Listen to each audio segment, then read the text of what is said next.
Assalamualaikum warahmatullahi wabarakatuh. Welcome to Basya Sisters. Just sharing, Just caring, Just us. just for you. Kabar Besti. Ini adalah podcast ke-5 kita ya. Aku kali ini inget loh. Alhamdulillah, kita mau bahas apa nih Tata? Apa ya? Wanita, tentang wanita. Wanita. Kayak wanita yang seperti apa kira-kira dek? Wanita yang independen. Independen gitu. Nah, definisi independen nanti dijelasin ya masing-masing seperti apa. Kali ini mungkin kita pengen bahasnya yang general aja deh. Kemarin kita nggak pengen terlalu spesifik ya, karena wanita itu luar biasa banyak ya perannya gitu. Oke. Jadi kali ini aku tuh pengen dengar dari Tata dulu deh.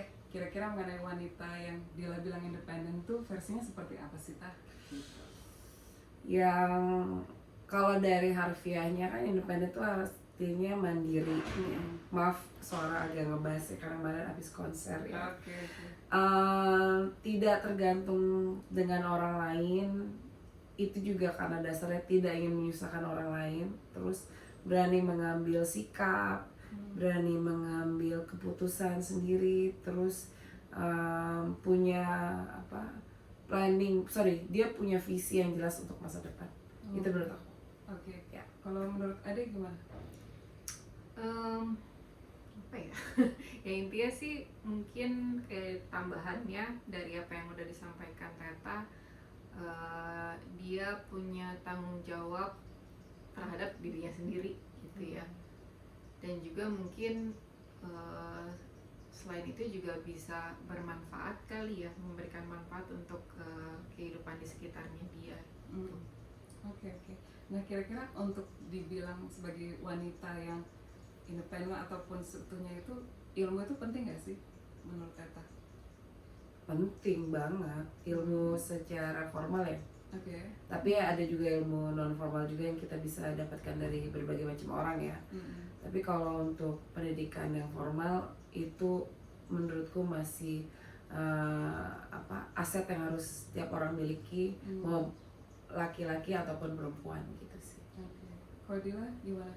Iya, sepertinya sih memang karena kita hidup di dunia yang memang punya standar pendidikan itu penting ya, pastinya sih memang ilmu itu, terutama ilmu dunia ataupun mungkin ilmu agama juga itu ya penting juga sih. Oke. Nah kira-kira ada batasan nggak sih untuk wanita itu untuk benar-benar kira-kira ilmu yang mana yang mau diambil, atau memang yaudah deh kita bisa jadi apa aja gitu dari sisi peranan gitu, dari sisi mungkin Aku pengen dengar dari kamu justru. gitu. Gimana menurut kamu? Kalau aku ya, wanita itu kan ya sebagaimana balik lagi ya, kalau kita muslim kita yakin bahwa kita diciptakan di dunia ini kan sama Allah pasti punya peranan ya. Ada yang wanita seperti apa, laki-laki seperti apa.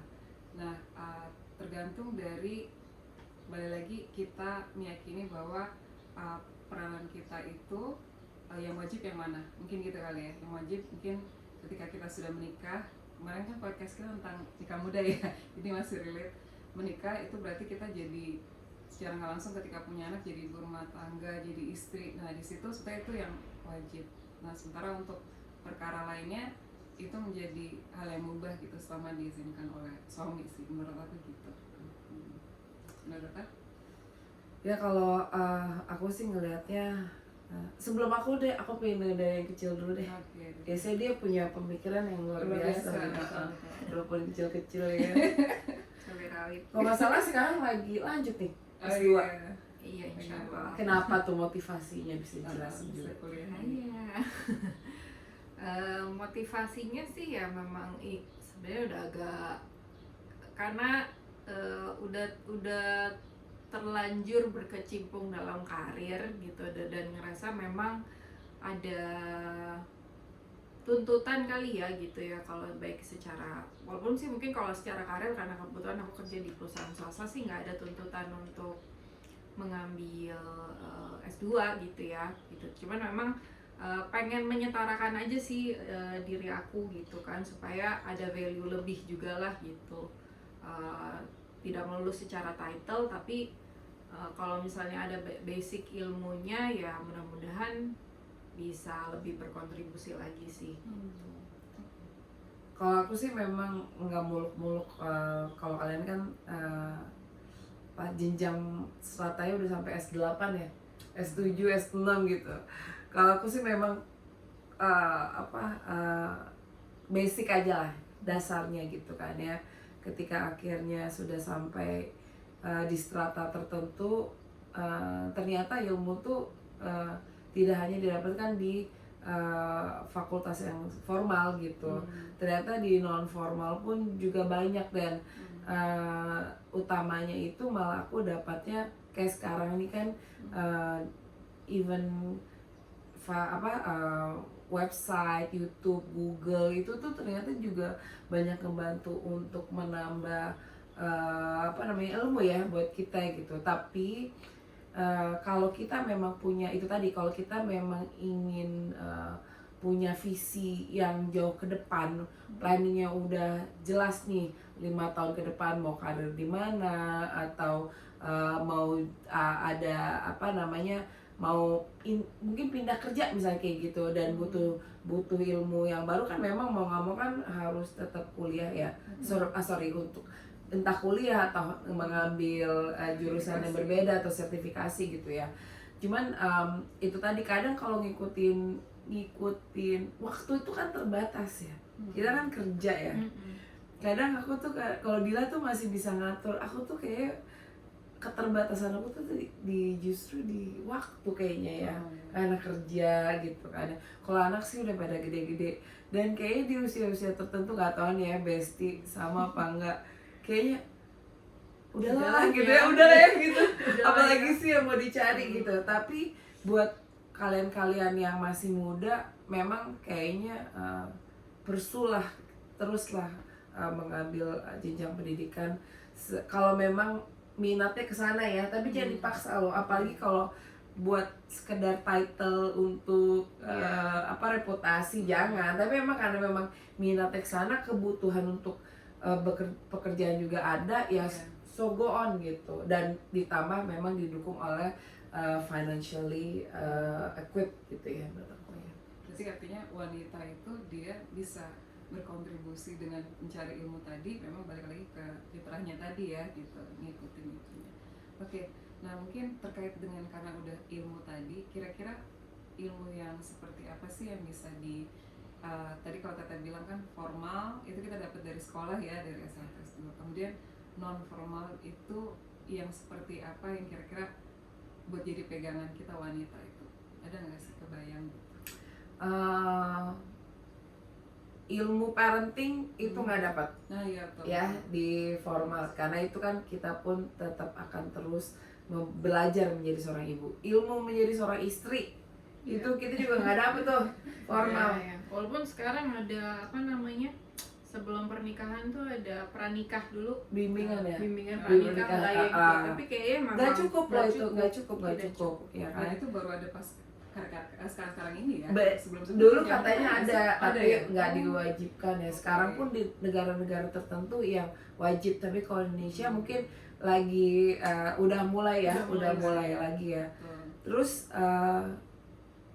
ilmu menjadi seorang anak itu juga belajarnya juga itu loh bahkan dari kalian aku juga belajar loh, jangan salah loh ya kan.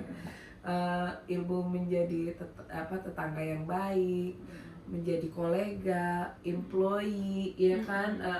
Ilmu menjadi bahkan aku ngerasa bagaimana aku bisa manage para asisten-asistenku di rumah.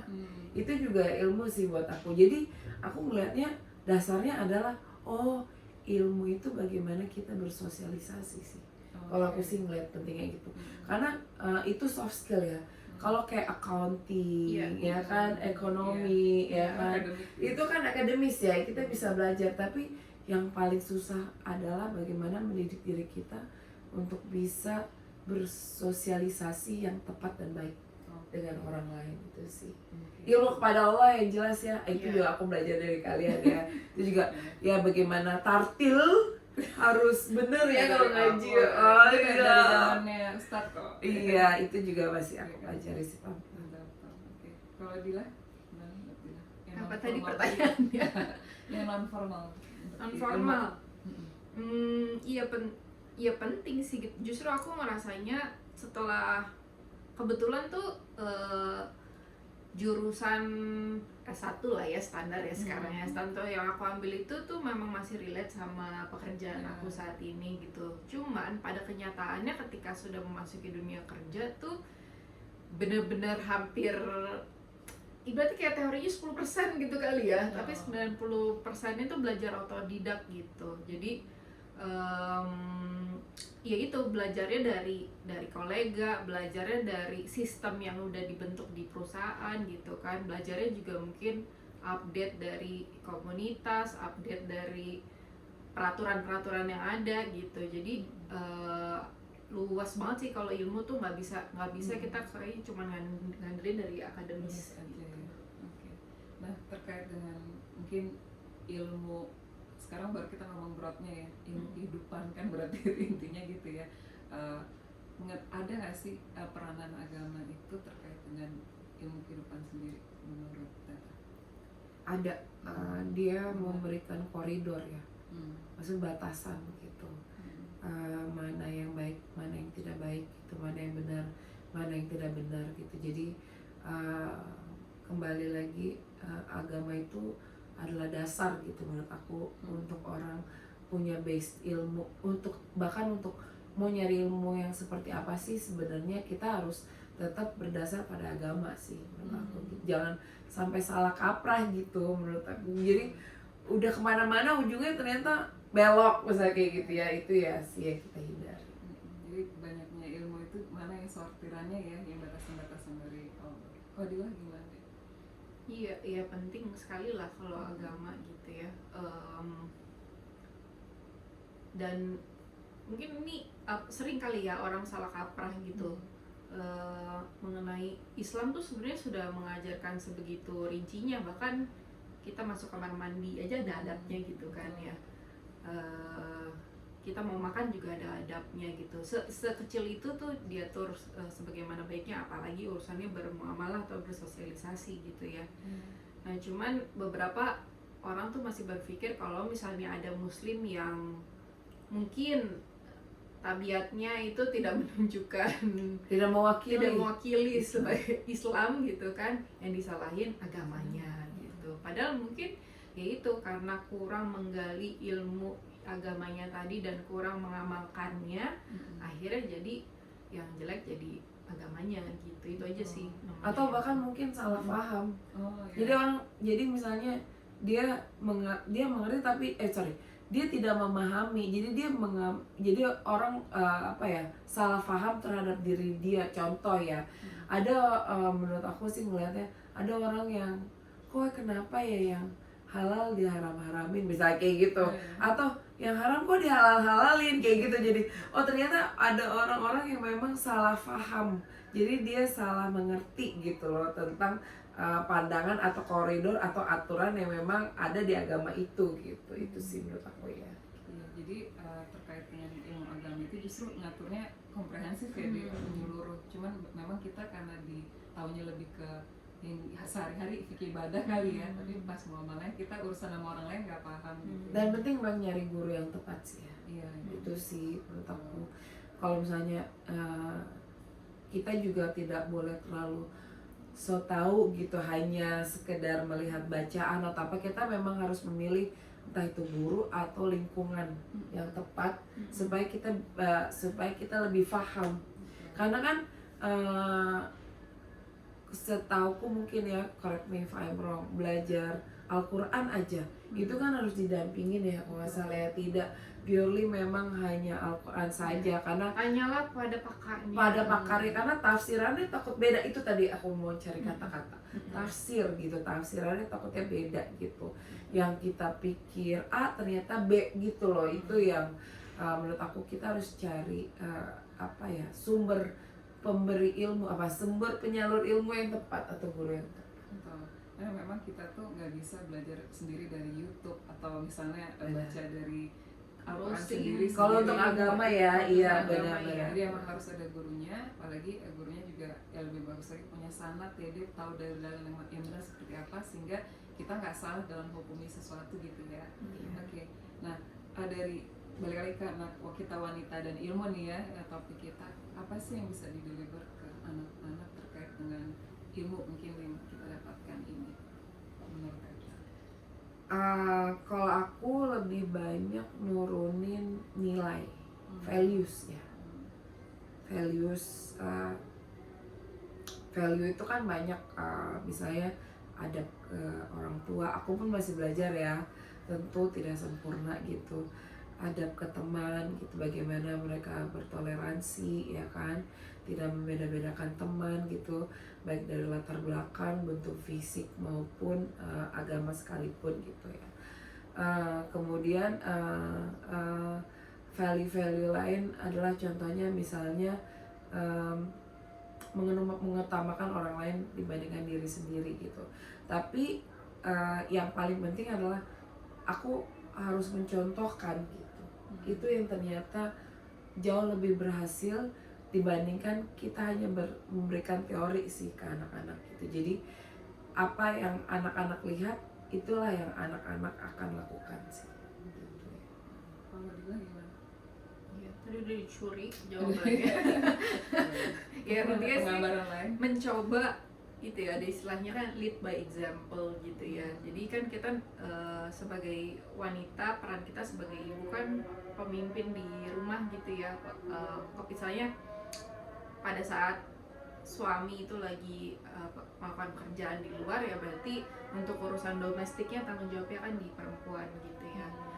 Nah ya gimana caranya ya, lagi mengusahakan untuk ya hal-hal kebaikan itu ya kita contohkan ke anak-anak kita, supaya anak-anak kita tuh nggak cuma yang kayak gimana sih kalau kita belajar sama dosen kan, teori doang nih dosennya gitu kan, tapi dosennya masih kayak gitu kan. Jadi memang harus kitanya juga consistently memberikan contoh, dan rewards and punishment itu juga penting ya gitu, supaya mereka tahu ketika mereka melakukan kebaikan, oh rewardnya seperti ini ya, nggak melulu materi sih gitu, tapi ya pahala kebaikan gitu. Itu juga kita tanamkan ke mereka gitu, bahwa akan ada ganjaran pahala dan juga surga loh nanti gitu kan.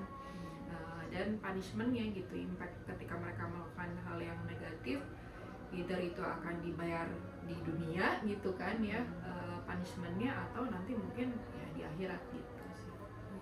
Jadi terkait menuntut ilmu ini sebenarnya nggak habis-habis ya, karena urusan kita di kehidupan itu kan panjang ya. Kemudian kalau kita nggak tahu, ibarat dikasih ujian sama Allah, kalau nggak tahu jawabannya gimana nyelesainnya, mungkin di situ kali yang jadi part buat kita. Baik, karena sudah azan juga ya Besti, mungkin kita akhiri saja.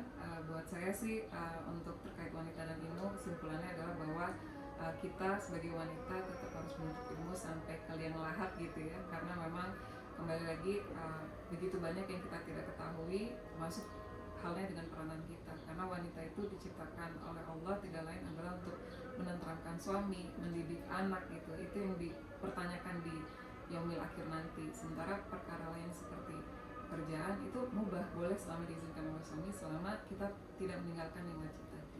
Itu sih simpulan dari aku. Terima kasih ya atas nama Ade sharing mengenai ilmu, karena Thank you juga ya udah ditanya. iya sama-sama. Iya. Walaupun suaranya serak-serak. Mohon maaf. Tapi alhamdulillah bisa menjawab dengan baik. Itu aja dari kami. Ayo Dila, seperti biasa closingnya. Oke.